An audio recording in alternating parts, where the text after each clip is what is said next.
Private బ్యాంకుల నయా దందా. అప్పులు ఇచ్చి అధిక వడ్డీలు వసూలు చేసి ఆస్తులు కొట్టేస్తున్నారు.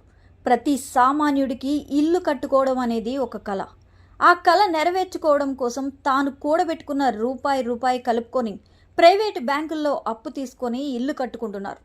ఇక్కడి వరకు అంతా సవ్యంగానే జరుగుతోంది. కానీ అప్పు ఇచ్చే ప్రైవేట్ బ్యాంక్ ప్రతినిధులు కూడా వారి యొక్క విధి విధానాలు బకాయిదారుడికి పూర్తిగా చెప్పే పరిస్థితి ఉండదు.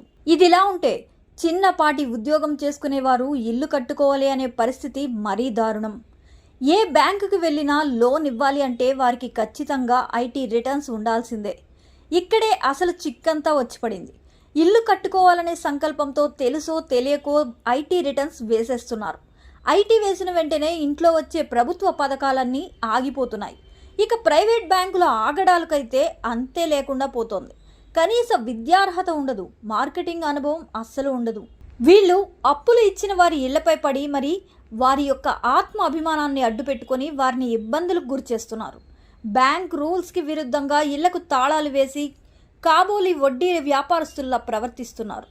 అప్పు ఇచ్చేటప్పుడు చెప్పే వడ్డీలకు కట్టేటప్పటికీ సంబంధం ఉండటం లేదని చాలామంది వాపోతున్నారు. 1-2 వాయిదాలు పెండింగ్ ఉంటే చాలు ఒక రకంగా అప్పు తీసుకున్న వారి అంతు చూసేస్తున్నారు. వీళ్ళు వసూలు చేసేటప్పుడు వీధి రౌడీల్లా ప్రవర్తిస్తున్నారు. ఇటీవల కాలంలో ప్రైవేట్ బ్యాంకుల ఆగడాలకు ఎంతోమంది రోడ్డును పడ్డారు.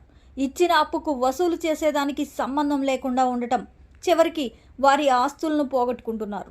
సరైన విద్యార్హత లేని వారు ప్రైవేట్ బ్యాంకుల్లో పనిచేయడం వల్ల ఎంతోమంది సామాన్య ప్రజలు ఇబ్బందులు ఎదుర్కొంటున్నారు. ఆర్బీఐ విధానాలు పాటించకుండా పుట్టగొడుగుల్లా పుట్టుకొస్తున్న ఇటువంటి ప్రైవేట్ బ్యాంకుల తీరుపై అధికారులు దృష్టి సారించాలని పలువురు కోరుతున్నారు.